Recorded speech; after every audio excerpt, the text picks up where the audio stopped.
Hey, Jason, how you doing, buddy?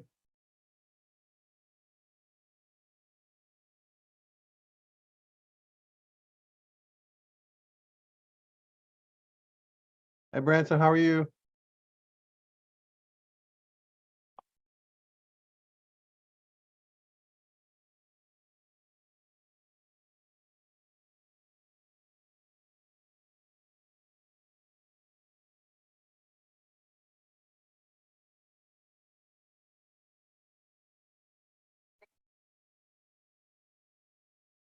Hey, Eric, how you doing?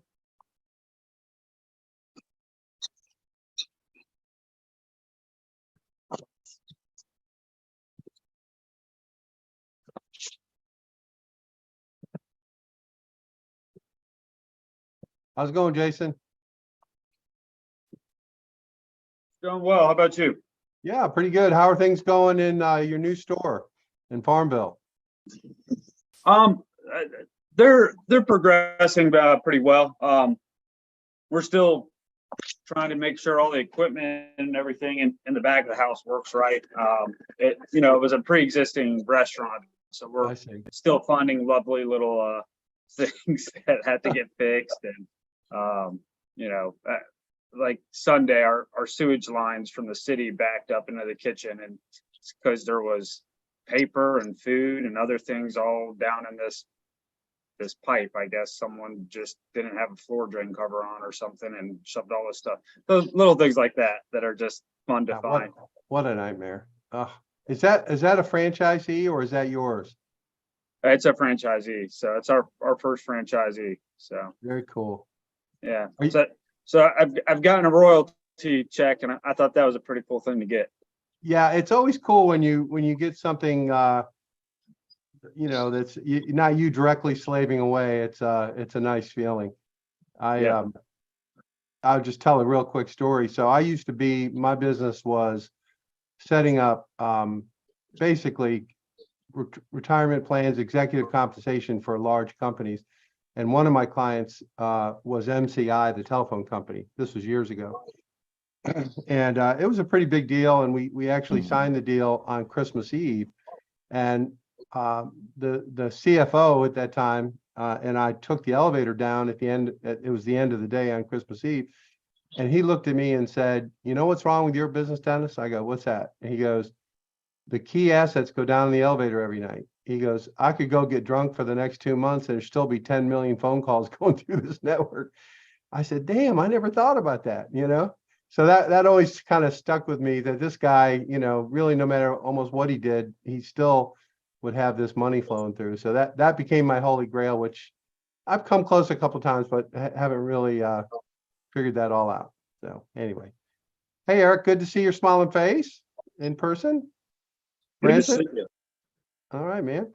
Well, today is I personally think is one of the fun ones. So this particular thing is about emotional intelligence, and for me, both emotional and intelligence are oxymorons. So it's a real stretch for me, but I really enjoy it because I think it's something that, particularly once you get to school, it's not something you really are exposed to that much, and it's kind of hard to understand what in the hell do they mean by emotional intelligence. So I think you'll enjoy this. Um, it's 4 or 5 videos, so it'll take a little bit of time, but I think you'll enjoy it. And this woman who's giving the talk uh, is a longtime entrepreneur who now is a managing partner of Techstars itself. Techstars is kind of like it's its own organization. It's global, and they run these accelerators all over the country, all over the world, actually. And this particular one is in LA, but hopefully everyone will enjoy it. Let's give it a try here.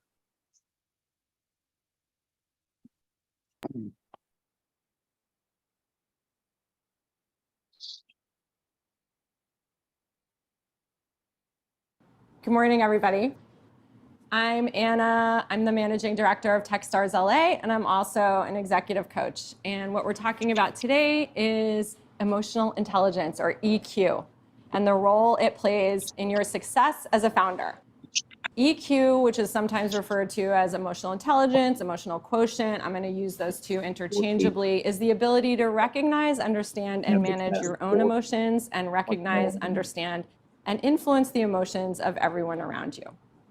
So research suggests that EQ may be twice or even 4 times as important as intelligence or IQ, as hard skills in your success. In the startup community, and in particular in the tech world, we place like an inordinate value on hard skills and kind of what you know and where you went to school and what your role is. But the fact is the soft skills are probably harder to train and even more important in your overall success than the hard skills. But they're difficult to pin down and identify and find ways to develop. So that's what we're going to focus on today, is actually identifying what those soft skills are and then how you can build them. I actually do believe that emotional intelligence is something that you can practice. I also believe that we're never actually done practicing, so we're constantly, working on it. Let's look at some different tools. What we're going to cover in this is self-awareness, first of all, which is the cornerstone of everything. You can't work on it until you're aware of it.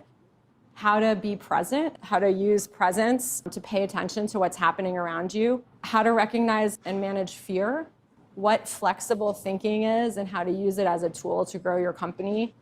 Then we're going to take these skills and we're going to apply them where all the problems show up, which is other people. Because, we don't have problems. We only have problems in relation to other people. So we're going to look at feedback, how to get it, how to give it, and why this is important, and then spend a little time talking about coaching and how to coach yourself and how to coach your team around you to help them grow. I believe that personal growth drives company growth. So the more you can develop these skills and the more you can be a great coach for your team, the more effective and productive you're all going to be. So what exactly is EQ? The definition of EQ is the ability to recognize, understand, and manage your emotions, and recognize, understand, and influence the emotions of others. In practical terms, this means being aware that emotions drive behavior and impact people both positively and negatively. And learning how to manage them, both ourselves and others, is key, especially when we're under pressure, as we often are. So we can look at EQ in 4 quadrants. And this was developed by Daniel Goleman and based on a lot of psychology research at the university level. So first we've got self-awareness, which is really where it all begins. This is the ability to understand your own strengths and weaknesses, to understand what your core values are. What do you care about? What really drives you? You'd be amazed how few people actually know what it is that motivates them. What's your why? And then what are the things that set you off? What are your triggers that get you into the emotional part of your brain so that you can't think as clearly? Being self-aware means understanding all of this. Then we move to self-management, which includes being able to stay calm and positive in a crisis and being able to recognize and detach from feelings rather than letting them drive your behavior. Good self-management allows us to focus under pressure and be adaptable, to be in a state of continuous improvement, and to set high goals and reach for them. So now that we've got ourselves kind of all under control, we move to social awareness, which starts with empathy, the ability to understand and share the feelings of someone else. This applies both with your team, but also with your customers. The next level of social awareness is being able to read a room. So when you walk in, you can understand the dynamics and you can see how people are relating to each other, which is going to help you communicate better. It doesn't take a huge leap to understand how this is going to help you sell more and also help you raise money. Then in the last quadrant, we have the ninja level EQ skills, the social skills, which includes everything from being able to give and accept feedback well, to being able to build and inspire trust, to use your understanding of someone else's perspective to influence them, and then the ability to be an inspiring leader, which is something that we all want. Many investors, myself included, ask questions around EQ before making an investment. So the core thing I look at when I'm looking at a CEO, is this someone that I would work for? Is this someone that I believe that I could follow as a leader? And that really goes directly to EQ. What I'm saying is this a person with high EQ who I believe has the ability to be an inspirational leader? So that's pretty deep, because you may walk into a pitch meeting and think, wow, what they care about is how good is my idea and how good's my plan and how good my slides are, when the person sitting across the table from you is really looking at, is this someone I could follow?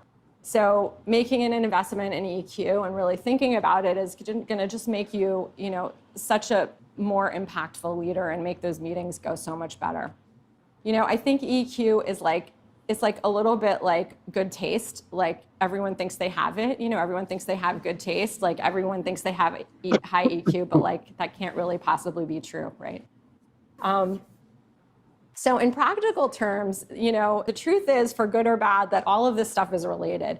There is no such thing as a decision that is devoid of feeling. As a leader, you want to manage what you say and what you do. You've got to know what you're feeling, because your thoughts are driving your feelings and your actions.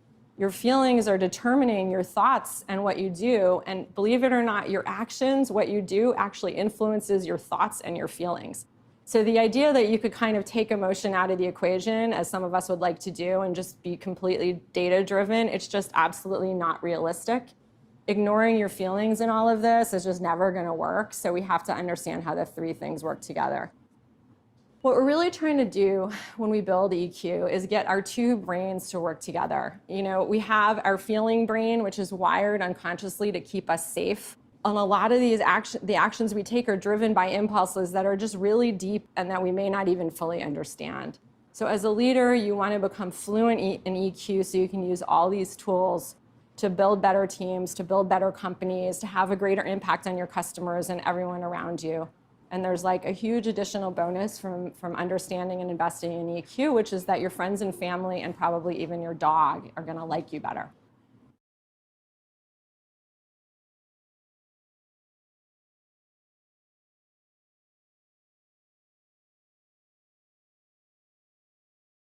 I just want to take a second here to just tell a quick story. So this concept of an emotional brain and a kind of an intellectual brain is, you know, maybe something you've been aware of before, but I actually ran across a tremendous example of just how this works. This guy was a professor at University of Virginia when I used to live in that area. He's now, I think he's in New York now, but he wrote a book, and in the book he has the story of the elephant and the rider. Some of you may be familiar with this. So what happened was, this village in India was absolutely destroyed by this rampaging elephant that just went through and raised holy hell, and they had a really hard time. So the village elders all got together and they decided that what they needed was somebody who could control the elephant by riding on the elephant. So they hired this guy to ride the elephant. And for a while, it's pretty good. The guys, you know, waved to everybody. He's kind of walking around with this elephant, and they rebuilt the village and all this stuff. And then out of the blue, the elephant went crashing through again and tore the place up. And the village elders were just freaking out. Like, how is this possible? And they went to this guy, the rider, and said, "What the hell happened?" He goes, "Well, you know, you hired me to ride this elephant, and the thinking was that I could control the elephant. But what I've learned in this process is, what my job is, the elephant's going to do whatever the hell it wants. And then my job is to explain what the elephant just did. That's all I can do." So the point of that is, the power of your emotional side is really quite a bit stronger than your intellectual side. To actually do things, you know, if you take it to an extreme and take it to a war situation, life and death, something like that, it's your emotions that come to the fore, not your intellectual analysis, right? If somebody is there pointing a gun at you, you don't sit there and analyze it intellectually. You either get the hell out of there, or you attack, or whatever you do. So the point of this whole exercise is to introduce you to that thing that is most often subconscious in almost all of us. A lot of these emotional things we've learned, and we don't even really understand what we've learned because we may never have had to actually do it, right? We never actually apply this emotion. In life and death is the easiest one to understand. But so much of what you do in your personality and your behavior and your actions, a large amount of that is a process that you may not be as aware of as you might otherwise be. And that's really the power of this section, is to bring that awareness and look for ways to use that in your business. So.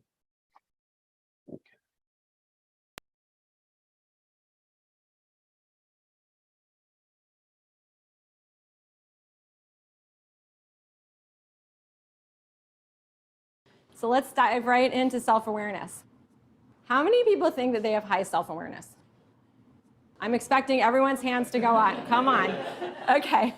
According to Harvard Business Review, 95% of us report having high self-awareness, but actually only 10 to 15% do.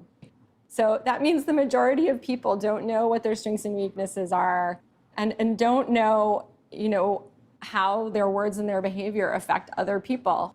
Like, wow, that feels like a really big problem to me. So if you're the majority of people who think you're self-aware but actually aren't, like that's a massive problem for not only you, but for your company, because especially at the beginning, you are your company. So let's look at, a really, really extreme example of someone who's not self-aware. And I just like to stop and note that, I think a lot of us have become aware that we're not self-aware recently because there's a lot of people that have taken these unconscious bias tests online. We all think, oh, I don't have unconscious bias. I'm completely not biased against anyone. And then we take the unconscious bias test and it shows that we are. So the fact is there's a lot happening in our brains that we don't know. But let's look at an extreme example here. So, someone who's not self-aware cannot accept feedback, don't know what they're good at, don't know what they're bad at, don't know what triggers them, so aren't able to identify when they get into an emotionally triggered state. They might actually have an inflated sense of their own performance, tend to take credit for, does anyone know anyone like this? Tend to take credit for other people's achievements and blame others when things don't work out. And finally, they may even hurt other people without realizing it. I'm sure we've all worked for someone who isn't self-aware. And it's an incredibly painful thing especially when you're in a reporting position with someone who lacks self-awareness. It's just almost unbearable. So now let's look at someone who has high self-awareness. Someone with high self-awareness understands what they're feeling and why. They know their own strengths and weaknesses. They know what drives them and what they care about and what their values are, which, by the way, also informs the company's values and helps them bring in people that share those values. Because they know who they are, they can present themselves with confidence, but also humility, and then make better decisions quickly and even in uncertain situations. So early on in life, this might not matter so much. We've all seen people who lack self-awareness who are high achievers in school. So when you're in school, the rules are clear, the guardrails are clear. You know what you need to do to get an A in this class or that class. The teachers aren't really looking for self-awareness. They're looking for, material that you've handed in on a test. It's very transactional.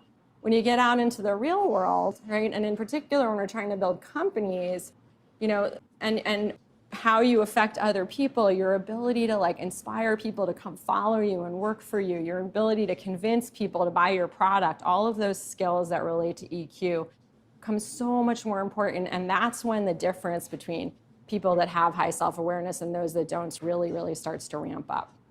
So we're going to go over a quick way to get started building your own self-awareness. So the first step is getting a baseline, what do you know about yourself?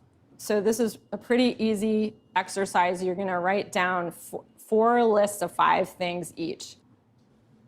When asked to describe ourselves, we normally focus on the external stuff, kind of back to the hard skills. So we talk, who are you as a person? You might think, oh, well, I went to this school and, this is my job title and this is where I grew up and these are the things I know about. We tend to talk about things that are external, but what I'm talking about is our inner self, not our external self, which is a lot harder sometimes for us to identify.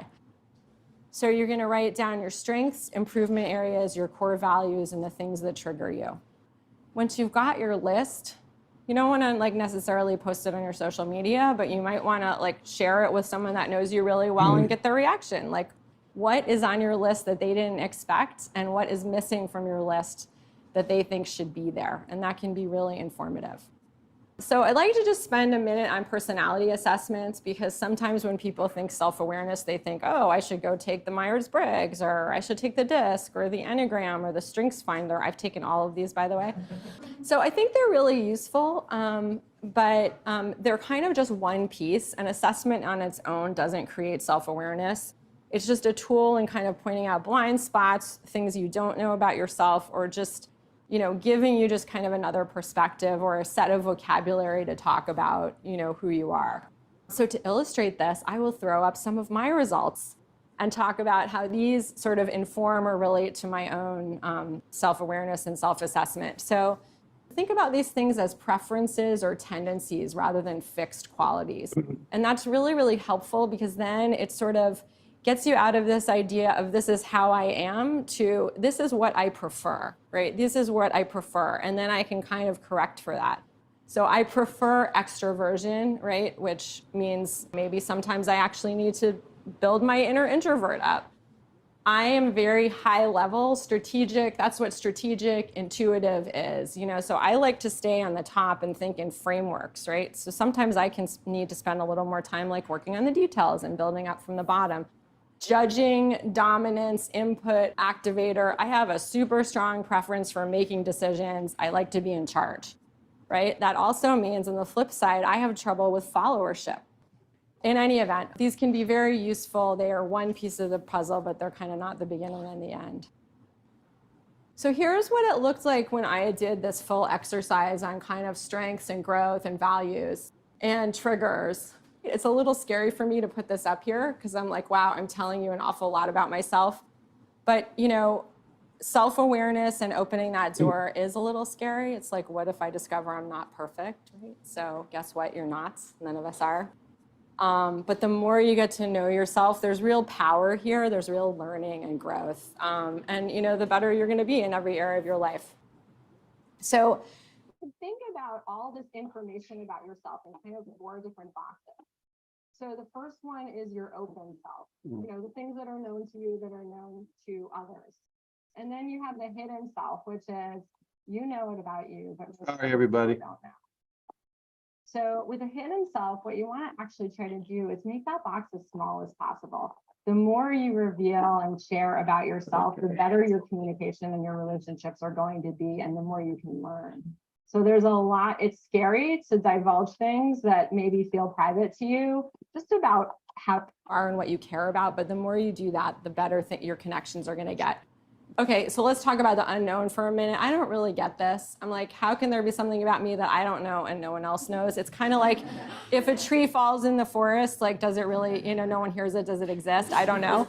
But the one to really focus on, though, is the blind spots. So the blind spots is stuff about you that's obvious to everyone else that you don't know, right? And this is the really scary one. So the more you can open the lid to that box and look in it and get the things that are over there into the open self and out into the open and expand that green box, the better everything is going to be for you. And the more you're going to be able to connect with people in an authentic way.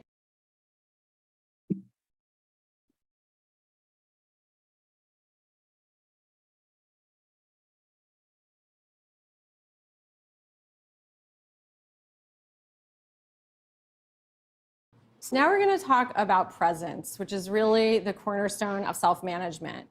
So there's physically being in the room, like we're all here, but we have various degrees of sort of actual focus and mental presence that we're bringing. So mindful presence is being aware and attuned to where you are and what's happening with your feelings and the feelings of everyone around you. So when we think about mindfulness, everyone thinks meditation. So meditation is amazing. And I highly recommend that everyone do it. But the fact is, meditation is not the only tool that you have in your toolbox to get present. Let's just do a quick exercise. It's called feet on the floor. Just notice that both of your feet are fully connecting through your shoes to the floor. If you're sitting in a chair, feel where the chair is coming into contact with your body. Just close your eyes for a minute and listen to what you hear in the background. Imagine that there's a string that's pulling straight from the top of your head all the way through to the ceiling above you. And as you do that, you'll notice that you'll sit up a little bit straighter and that you'll open up your chest a little bit so you're able to breathe a little bit more. And then just open your eyes and really look at everything that's around you. What color are the walls? Who are you sitting next to? How are you feeling right now? What's going on? Take a deep breath, and then you're back in the room. So I don't know about you, but I just did that myself, and I feel different now. and I feel like now I'm going to talk slower and I'm going to be able to make more eye contact with you. And it took 30 seconds. So if you do that before you start a meeting, especially if it's a meeting that's kind of got a lot of tension and charge, like you're just going to have a much better meeting. There's also a great way to do this with a group. It's called red, yellow, green. And it's a really great way to start a team meeting. You just go around the room and everyone checks in whether they're feeling red, yellow, or green. So green means I'm in the flow. I'm calm, I'm rested, there's nothing bothering me. I'm fully ready to be present and be creative. It's great if everyone's in green. It's usually not the case. Yellow means there might be some anxiety fluttering around the edges. Something's a little off, not quite right. Either I'm distracted about something that's happening at home or like I'm bothered by something at work. And so, I might not be 100% here, but I'm 75% here. And then there's red. So if someone checks in red, it means there is something that is really upsetting me and I am in a full emotional high alert state right now, right? It might be a really big problem at home. It might be something at work.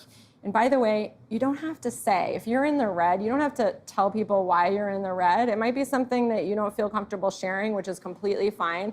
But it is really important that your team knows that you're red. Because if you're red, you got to go deal with that. You can't do whatever this meeting is right now. It's just not going to go well. So if you do red, yellow, green, and one of your teammates checks in red, ask them what they need right now. Ask them if they need to leave, ask them if they need to have a conversation about it. So take care of your people first. If you have someone in red, or if you're the one in red, deal with that, and whatever it was that you were going to discuss in the meeting can wait. So there's a bunch of benefits you're going to get if you're fully present. The first one is really simple, just awareness. You're going to notice more of what's happening in the room, including people's body language, and you're going to be able to hear more of what's being said. So you're just going to pick up more of what's going on. That goes along with higher level listening. So you're going to be able to deeply listen and have empathy for the people around you if you're present, which you cannot do if you're distracted or you're checking your phone or you're kind of in and out of the room, right? And it means you're going to get the content. We have so much trouble with communication. It's amazing how often you'll leave a meeting and one person heard one thing and the other person heard something else. And if you're fully present, you reduce the chances of that happening. The third thing is your creative brain is going to be fired up. So you're going to be able to actually engage with whatever is the problem or the thing you're discussing. And by the way, if there's no problem or meaty topic of discussion, and it's just a meeting to report on stuff, you shouldn't be having the meeting. A good meeting is a meeting where there's some creative problem solving that needs to happen. Finally, you're going to have a positive impact on the people around you. Do you know those people that when you meet them and they shake your hand, they make eye contact and they make you feel like you are the most important person in the world, and you have that jolt of energy that comes into you, those incredibly special people? If you practice presence, you will become one of those people and you will have that impact on everyone around you. And there is just no greater gift than being that person for someone else. One of the biggest mistakes we make in life is living in the future, so worrying about things that haven't happened yet. So in the startup world, we worry about whether customers are going to like our product, or if we're going to run out of money in 6 months, or what if our competitor gets there first, or some other thing that we have no control of and isn't actually on the table today. The other thing we like to do is live in the past. So, having regret that we didn't make a different move yesterday, or resentment against someone else who didn't do something that they were supposed to do for us that has now created a problem, none of which is on the table today. So the team you have in the room with you today, the product you have today, the angel investor who just committed to being the first person to write you a check to get your product out the door, those are the things that are on the table today. And being present, will help you engage with today's problems using the best faculties you have today. Being present so you can bring your whole self into the room to lead is just going to be key to handling whatever comes your way.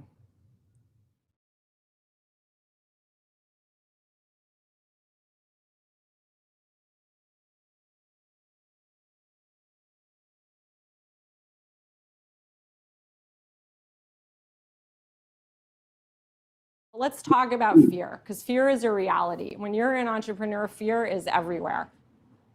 I don't believe a great company can be built on fear, but I do believe that a great company, in fact, most great companies, maybe every great company, is built by people that felt fear and worked through it. So what do we feel fear about? So Harvard Business Review actually did a study where they identified 7 specific and repeated buckets of fear that are felt by entrepreneurs.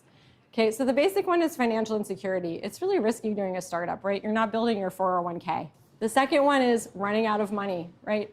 The most common fear of entrepreneurs, we're not gonna outlast our cash on hand. We're not gonna be able to make it. We've got 7 weeks, we're running towards a wall. The third one is imposter syndrome. It's the idea that I've tricked people into giving me money. They think I'm someone that I'm not, and I actually can't do it. And I'm gonna get found out. The next one is that the idea is no good. I've convinced people that this really great idea, is gonna change the world, and I'm not sure I 100% believe it right now. And then there's the shame or embarrassment factor. What is it gonna be like when I have to, tell everyone the company blew up and that I failed? I can't even stomach that feeling of imagining what that's gonna be like. Then there's the team. I didn't hire the right people. They're not going to be able to do it. I don't have the right people around me to execute. And finally, the opportunity cost, that big corporate job that you didn't take where you would have been building your 401k, and I'm never going to get it back, and I got myself off the path, and see, now I'm spinning. I am getting upset just talking about this stuff because I have been there, and I was that founder, and I had all of this. It's real and it's no fun. But here's the thing: fear is not all bad. Right? I don't want to say that all fear is bad. Fear can be a great driver, right? If you're saying, I got to work hard, I need to figure out my sales channels before I run out of money, or you're going, I got to hit my goal this week because that's what I said I was going to do, that can be really, really motivating. It can drive progress and learning. But here's the thing. It's incredibly damaging when fear becomes physical. When you experience fear as a physical sensation, it stops you from being able to be effective. You're tense. Your heart rate goes up, your breathing increases, your blood vessels constrict, right? Your mental focus, becomes insanely sharp. So this is the classic fight or flight response, and that is driven by your amygdala. Your brain is going, what do I need to do to stay safe? So how do you think that is going to affect your ability to make good decisions? So the fact is, you cannot build a great team or a company or even have a good day when you're feeling like that. So when you become aware that you're in that feeling, you're having those physical fear sensations, just stop. Just slow everything down. Don't make any decisions. You got to address that. Back to sort of the idea of being in the red, right? If you've got that level of fear, you're in the red. Go back to your presence tools. Go for a walk. Get outside. Do something physical. You can talk to your team. I personally find that when I say how I'm feeling, it cuts it in half at least, if not more, right? It's a little bit it's not that the fear isn't real. The fear is real and it's rational, but it also reminds me a little bit of the monster under the bed, and when mom and dad comes in and looks under the bed and the monster's not there, the kid feels better, right? So it's a little bit like that. When you share it, it kind of, fear hates the light of day, so if you're feeling that way, you share it with someone else, it's gonna help you lessen it. If there's no one that you feel like you can really talk to about it, which sometimes happens to CEOs because you don't want to say to your team that you feel afraid because you feel like you need to build confidence. You can always also, by the way, I would encourage you to say it to them anyway, because you're going to be, they're not going to be freaked out. Your team's going to be glad that you shared with them. So if you are a CEO and you are worried about showing your fear and vulnerabilities to your team, think about it. If you decide to do it, you're going to get a lot of value out of it. But you can also write it down. Sometimes just writing things down sucks the power out of them. And, coach yourself. Just ask yourself a simple question. What's the one thing that matters right now? And that can sort of help you get back on track. The point is not to stop feeling fear or to imagine that you're ever going to get to a point that you're not going to feel it, because you will not. By starting a company or deciding you're going to be an entrepreneur, you've put yourself in a place where you're going to feel more fear probably than even the average person. The point is to recognize when it shifts from working for you to working against you, and then to manage it. So I love to say, feel the fear and do it anyway. The most powerful leaders are those who acknowledge and embrace their fear and then turn it into an asset.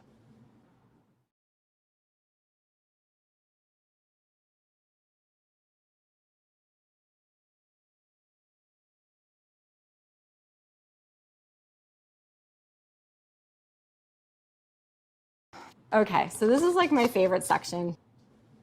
we're going to talk about flexible thinking. So you decided to work on this new thing and you had a plan. It was probably like an amazing plan. But as Mike Tyson said, everybody has a plan until they get punched in the mouth. The one thing we know for sure about your plan is that it is wrong. Your plan is wrong, your financial projections are wrong.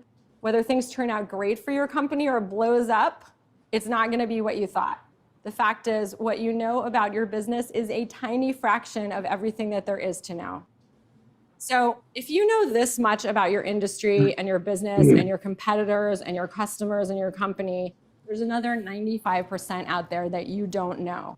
If everything was known, somebody would have already done what you're doing right now. So you made your plan with only 5% of the available information. Of course your plan is wrong. And that does not mean it is a bad plan or that you are not smart. The number one thing that highly intelligent people have in common is that they're wrong a lot. Jeff Bezos said that. So to be an entrepreneur, you have to get great at being wrong. You can call it growth mindset, you can call it learning mindset, but today we're calling it flexible thinking. So what are the elements of flexible thinking? So there's this cliche, strong opinions loosely held. People like to make fun of this on Twitter, but it's a cliche for a reason, and that's because it's really useful. So strong opinions means that you have a point of view and you're moving in a direction, right? You have to do that. If you're not moving in a direction and you haven't made a commitment, you're circling the drain. Loosely held means you're willing to abandon your strong opinions in the face of evidence to the contrary. You are taking a hypothesis-driven approach. You have beliefs about your business, you're moving in a direction, you test your beliefs, you talk to customers, you get data. And if the data shows your hypothesis was wrong, you don't go looking for better data. You say thank you, and you change your plan and you go test the next thing. This involves a total detachment from needing to be right. As an entrepreneur, you have to stand in the mirror practicing saying, I was wrong, I was wrong, I was wrong, I was wrong, over and over and over and over again until it's just as comfortable for you as saying hello. The core skill early in your company is learning. You got to also be comfortable in a state of just not knowing, which, by the way, I hate that, right? I'm a J, like I want to make a decision, like I just want to get there, I want to know. I hate not knowing. But that's really the definition of being a founder, is just being comfortable with the unknown. And then what is going to get you through this, and the key to success, is a commitment to asking continually better questions. The questions that you're trying to answer determine what you're going to be working on, and that is going to determine how quickly you're going to make progress in your business. So what are good questions? Good questions are sometimes called powerful questions because they generate thinking as opposed to generating a simple answer. They can't be answered yes or no, and they may have many different possible answers. A powerful question invites creative thinking and questioning of assumptions. So you might be sitting with your team and saying, who thinks we should start charging our beta customers? That's a question that you could ask. It's not a very powerful question because it's just asking for a yes or no, and it's not prompting a discussion. A better question on that topic would be, what might happen if we start charging our customers? So now imagine the conversation you're going to have if you ask that second question. It's going to put you into a conversation that's going to invite creative thinking. Powerful questions are universal. So you can just have this toolkit of questions and you can just bring them out with you. They apply to lots of situations. When you get really good at flexible thinking, these questions will become second nature to you. You know, like, what's working, right? I love to ask like positive questions rather than negative questions. When you focus on what's not working, it takes your brain into a negative place. But if you ask what's working, you know, one thing to say is what's working and how can we do more of it, right? And that takes you into a positive generative place. Another one that I love to ask is what's at stake here? Because when you name the stakes, you know, behind a decision, it can tell you, you know, how essential is this? And if you're worrying about something where the stakes actually aren't that big, asking what's at stake here can cause you to let that question go and focus somewhere else.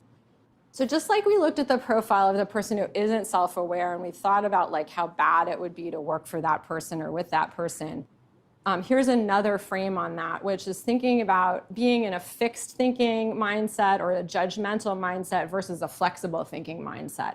And I want to, like, again, just point out that these are states of being. They're not kind of absolutes. So we all spend time over here in fixed, and we all spend time over here in flexible.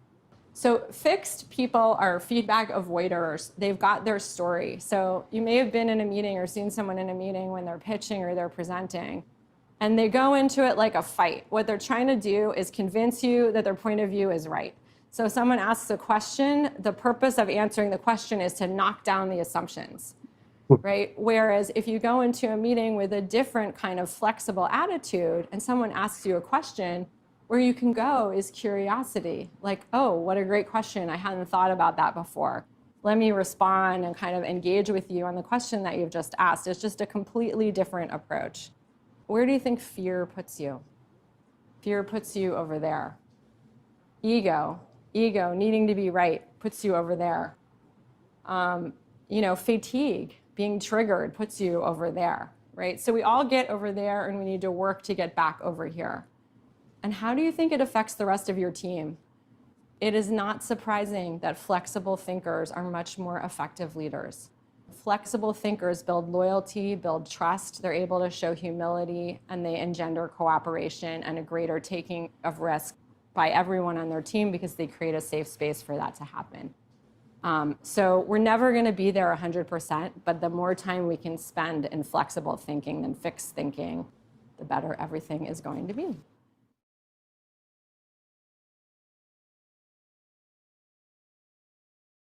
Hey.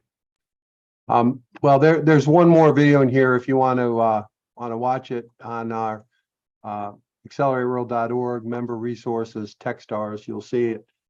I personally think, hold on a second. I personally think that this is probably one of the most important segments of our program.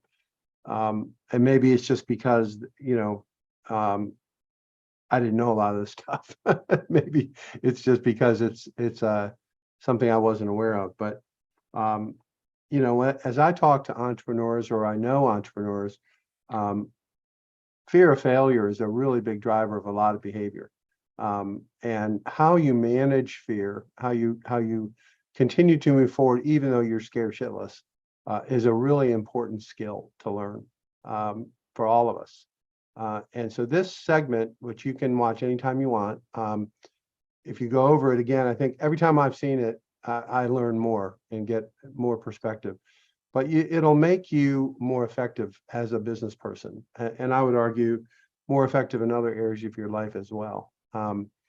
Depending on your background and what your experiences have been, you may not have been exposed to some of this thinking and some of this learning, I guess. I certainly didn't learn it in school. It was always, do you know the material and do you get A, B, or C or whatever? So this is kind of a different realm. It's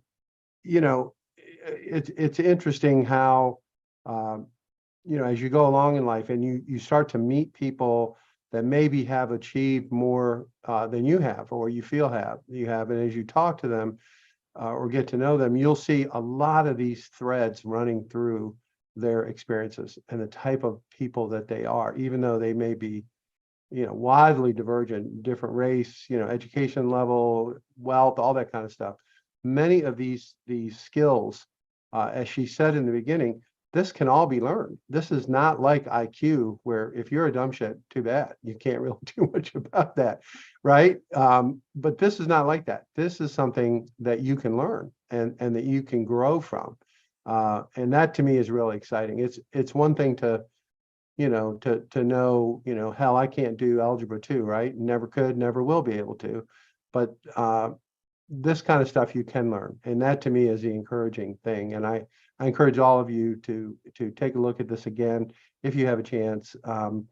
There's some in the segment, there's different materials, workbooks, stuff like that. You can go as far and deep as you want.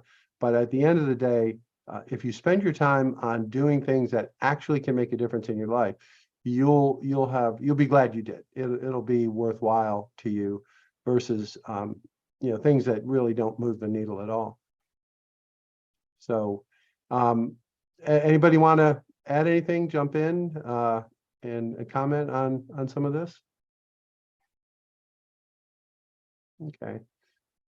So what we're going to do, we're going to take a little bit of a 4th of July break. I've had a couple things come up So we're not going to have class tomorrow, which I had already had said. But we'll also won't have class next week. The 4th of July is Tuesday, right in the middle of the week. And I've got something that I have to do, which will make it hard for me to do the class. So we're going to take a 4th of July break next week, and then we'll start again the following Monday. And I keep saying this, I know, but we really are going to get into the live streaming and how to do it and to learn about that.